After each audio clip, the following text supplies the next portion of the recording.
Friends, इस video में LIC ADO medical और ज्वाइनिंग से रिलेटेड एस्पिरेंट्स के जो डाउट हैं उनके बारे में डिस्कस करेंगे। और ये जो वाइट कलर का आप स्क्रीनशॉट देख रहे हैं, ये हमारे एक साथी का मेल आया है मेडिकल के लिए LIC ADO का, उसी का स्क्रीनशॉट है। तो इसमें एक चीज़ जो आपको दिखाना है कि देखिए यहाँ पे बॉन्ड का अमाउंट 3 लाख लिखा हुआ है।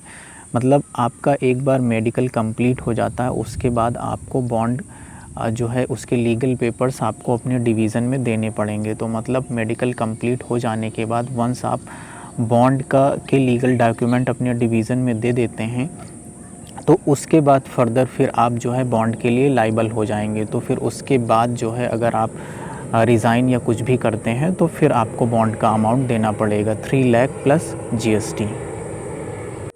तो ये चीज़ आप यहाँ से देख लीजिएगा। और एक क्वेश्चन कल के वीडियो में रह गया था कि NOC के रिगार्डिंग, जो मैंने बोला था कि आपको अपने सीनियर से जो है उनको इन्फॉर्म करना पड़ेगा कि उनके एक्नॉलेज में होना चाहिए कि आप जो है मेंस में अपीयर होने जा रहे हैं। तो देखिए उसके लिए रिटन में आपको नहीं देना, बस उनको बताना ज़रूरी होता है, क्योंकि बताने से फिर NOC आपकी ईज़िली जो है इशू हो जाती है। अदरवाइज़ वो सीनियर लोग होते हैं ना, आप जान रहे हैं कि वो हम लोग के डबल एज के लगभग होते हैं। तो उनको अगर कोई चीज़ आप नहीं इन्फॉर्म करेंगे तो आप उनको ये मतलब लगा करता है कि अभी आज ही आए हैं, अभी इतनी मतलब रिसेंट इनकी ज्वाइनिंग हुई और अभी से ये जो है इतना भाव खा रहे हैं या फिर जो भी चीज़ें हैं, तो उनको बुरा लगता कहने का मतलब।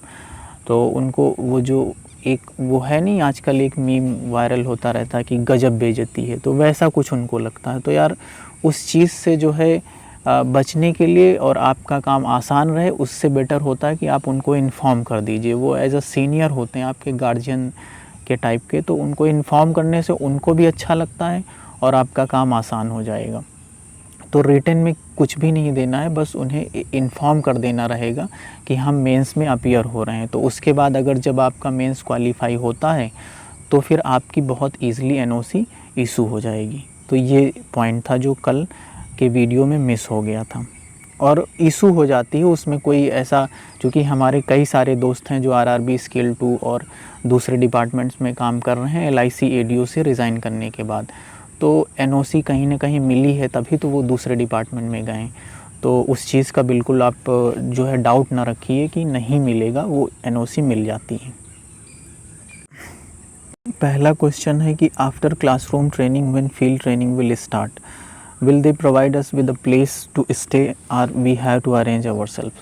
देखिए, तो वहाँ पे जब 1 महीने की ट्रेनिंग आपकी कंप्लीट हो जाती है तो उसके बाद जो सेकेंड मंथ की ट्रेनिंग होती है उसमें जो है आपकी फील्ड ट्रेनिंग इन्वॉल्व रहेगी, जिसमें 1 महीने की ट्रेनिंग आपकी सेल्स ट्रेनिंग सेंटर STC जिसे बोलते हैं। देखिए इसमें मेंशन, इस स्क्रीनशॉट में देखिए, ये ऐसे ही हर डिवीज़न के अपने STC होते हैं, सेल्स ट्रेनिंग सेंटर होते हैं, उनमें ट्रेनिंग होती है। तो 1 महीने की ट्रेनिंग यहाँ पे कंप्लीट होने के बाद फिर जो फर्दर नेक्स्ट मंथ की ट्रेनिंग होती है उसी मंथ के लिए आपको ब्रांच अलॉट की जाती है।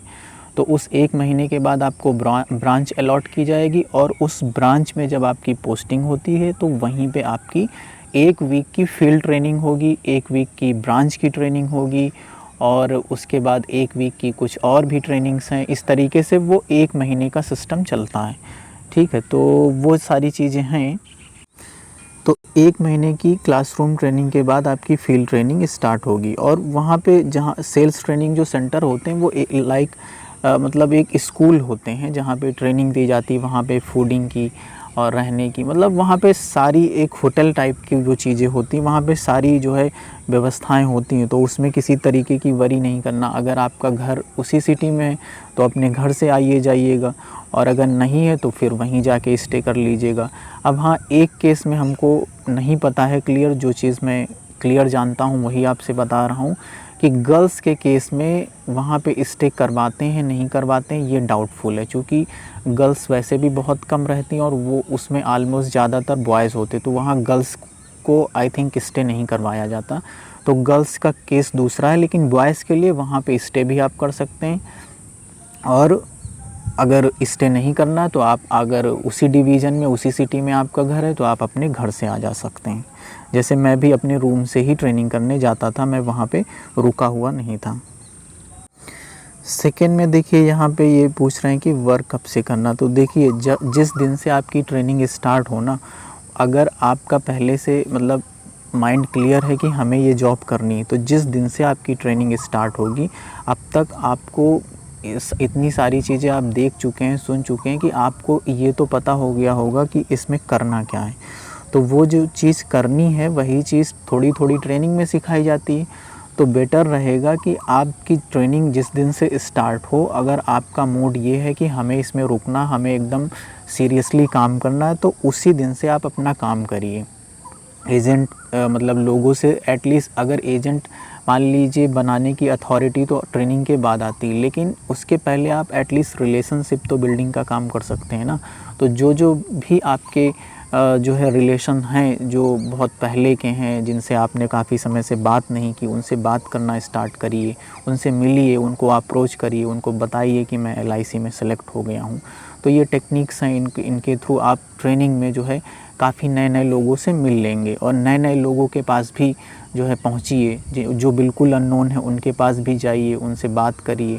क्योंकि हम लोग बहुत सारे दिन भर में काम करते हैं, लाइक कभी रेस्टोरेंट गए, कभी मॉल गए, या फिर बहुत सारी एक्टिविटीज़ करते रहते हैं। तो हर जगह जब जाइए तो आप अपनी माउथ एडवर्टाइजिंग भी करिए, बताइए उनको कि ये हम इसमें जो है सेलेक्ट हुए हैं और ये इस तरीके के काम होते हैं, और उनको जो है सही तरीके से लेकिन रिप्रेजेंट करना। ऐसा नहीं होना चाहिए कि आप जो है मतलब ऐसा ना शो होने पाए कि आप ही बिल्कुल नीडी हैं और उनसे मांग रहे हैं। मांगने वाली चीज़ें नहीं शो होनी चाहिए। आप एज अ ऑफिसर उनसे बताइए कि ये चीज़ें होती हैं, इस तरीके से काम है। अगर आपको इनकम जनरेटिंग काम पसंद है और इसके अलावा अगर सेकंड सोर्स आप खोज रहे हैं, तो मैं LIC में एज अ ऑफिसर काम करता हूँ, लोगों को अपॉइंट करता हूँ। आप अगर चाहें तो मैं आपको अपॉइंट कर सकता हूं, और उसके लिए जो चीज़ें होती हैं वो उनको बताइए, समझाइए। इस तरीके से रिलेशनशिप आपको डेवलप करनी है। फिर नए नए लोग आपसे जुड़ेंगे, और फर्स्ट डे से ही आपको काम करना है, जिस दिन से आपकी ट्रेनिंग स्टार्ट होती है। देखिए जब थर्ड क्वेश्चन, जब मैं वहाँ पे था तब वहाँ पे सैटरडे संडे ऑफ नहीं होता था। मेरे रिज़ाइन करने के बाद से वहाँ पे सैटरडे संडे का मतलब ऑफिशियल गैजेट आया गवर्नमेंट ऑफ इंडिया का, और उसके बाद से फिर LIC में सैटरडे संडे ऑफ होने लगा। तो आपको during field training what will be the work time 9 to 5 and Saturday Sunday, और सैटरडे संडे तो ऑफ रहेगा, लेकिन एज अ डेवलपमेंट ऑफिसर आपको छुट्टियों से मतलब नहीं। आपकी हर दिन छुट्टी है और हर दिन वर्किंग है। आप 24 आवर जो है डेवलपमेंट ऑफिसर हैं।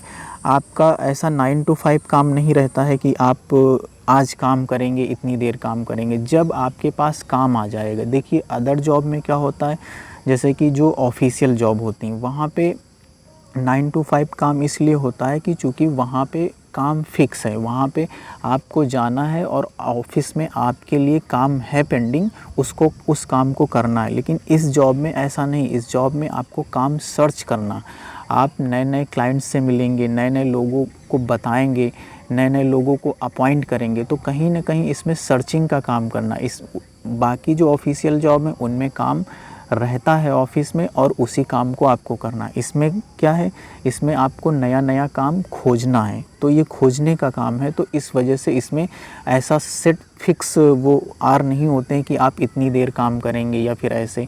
अगर आपको इसमें सक्सेसफुल DO बनना है तो आप इसमें जो है स्टार्टिंग के 3 to 4 ईयर आपको बहुत ज़्यादा काम करना है। और जब भी क्लाइंट आपका रेडी हो मिलने के लिए, पॉलिसीज़ के लिए या एजेंट बनने के लिए या फिर पॉलिसी रिवाइवल के लिए, तो आपको उस समय पे रेडी रहना है, उससे मिलना है, जाना है।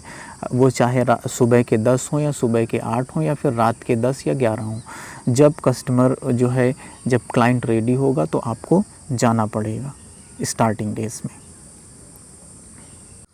अगला है, will they conduct the exam after classroom training और field training and what if we fail to clear that. जो फोर्थ क्वेश्चन है ना, ये मतलब एग्ज़ाम तो कंडक्ट होता है, एक जैसे सारी जॉब में ये ऑलमोस्ट होता है कि ट्रेनिंग के बाद एक एग्ज़ाम होता है, उस एग्ज़ाम को क्लियर करना होता है। लेकिन मैं आपको बता दूं कि वो एग्ज़ाम जस्ट फॉर्मेलिटी होती है। मतलब आज तक लाइफ में आपने बहुत एग्ज़ाम दिए होंगे, लेकिन ये वाला एग्ज़ाम देने में सबसे ज़्यादा मज़ा आती है। एक ही क्लासरूम में सारे यार दोस्त इकट्ठे बैठते हैं, सब यार दोस्त एक दूसरे से पूछ एक दूसरे से पूछ के सारे क्वेश्चन अटेम्प्ट करते हैं, तो मतलब सबके सारे क्वेश्चन ऑलमोस्ट सही हो जाते हैं और ऐसा कोई भी एक सिंगल कैंडिडेट नहीं रहता है जो कि इसमें फ़ेल हो जाए। तो ये एक फॉर्मेलिटी होती है जो बस होनी है, लेकिन वो इतनी इजी होती है कि उसमें कोई भी फेल नहीं होता, सबको पास किया जाता। ठीक है, अगला क्वेश्चन है ये 5 point, are we going to have a target during field training. नहीं, फील्ड ट्रेनिंग जब आपकी होगी तो उसमें कोई टारगेट नहीं रहते, बस उसमें आपके बीएम सर ये बोलते हैं कि कुछ मतलब एक आपका फॉर्म देते हैं आप लोग को और बोलते हैं कि उस फॉर्म पे कुछ नए जो कस्टमर हैं, जो जिनको आपको एजेंट या जिनकी पॉलिसी करनी है, उनकी डिटेल्स उस फॉर्म पे आपको लेके आना, सर्वे करना, उसको बोलते हैं कि सर्वे आपको करना है उस एक वीक में। तो जब आप सर्वे पे निकलते हैं तो आपको उसमें कस्टमर्स के सारी डिटेल्स फिल करके लानी रहती हैं और अपने बीएम को बस एक बार दिखा देनी रहती कि सर ये हमने 10 लोगों का सर्वे किया और इसमें से इतने लोगों का हमने कॉन्टैक्ट नंबर, नेम और एड्रेस ये सारी चीज़ें ली हैं और ये फॉर्म में हमने मेंशन किया है। तो वो इसलिए करवाते हैं ताकि जब आपकी ट्रेनिंग कंप्लीट हो जाए तो आप उन्हीं लोगों को कॉल करें और उनके थ्रू आप अपना काम स्टार्ट कर दें, इसलिए वो करवाया जाता है। तो लेकिन यहाँ पे कोई टारगेट नहीं होता ऐसा आपको कि ये चीज़ आपको करनी, बस करना रहता है ताकि जब ट्रेनिंग कंप्लीट हो तो उन्हीं के थ्रू आप अपना काम स्टार्ट कर सकें। 6 पॉइंट है स्टाइपेंड 51 के during, is it gross salary और इन हैंड सैलरी। अभी तो ये स्टाइपेंड है, ड्यूरिंग ट्रेनिंग आपको स्टाइपेंड मिलेगा। तो स्टाइपेंड में जैसे 51 के यहाँ पे मेंशन है तो इसमें से थोड़ा बहुत कट भी जाएगा, क्योंकि जब वहाँ पे जाते हैं आप ट्रेनिंग के लिए तो वहाँ पे खाना रहता है और जो लोग बहुत लोग वहाँ रहते भी हैं तो उन सारी चीज़ों का पैसा अपनी सैलरी से ही कटता है। तो जैसे कोई नहीं रह रहा है तो उसका पैसा थोड़ा कम कटेगा, लेकिन अगर कोई रह भी रहा है और खाना वाना भी खा रहा तो उसका भी पैसा ज़्यादा कटता है। ठीक है, तो जैसे मेरे केस में 190 रुपीज़ पर डे का कटता था और मैं वहाँ रहता नहीं था, मैं सिर्फ वहाँ पे खाना खाता था। तो इस तरीके से मेरा आई थिंक एक महीने में 4000 या कुछ ऐसे समथिंग कटा हुआ था। तो इसी तरीके से आपका भी कटेगा और मे बी कि अगर बढ़ गया होगा, अभी 2-3 साल हो चुके हैं तब से, तो अगर अमाउंट इंक्रीज़ हो गया होगा कटने वाला तो अभी थोड़ा सा ज़्यादा कटेगा। लेकिन कितना भी ज़्यादा कटे, 10,000 मैक्सिमम रेंज है, उसके नीचे ही आपका डिडक्शन होता है सैलरी में।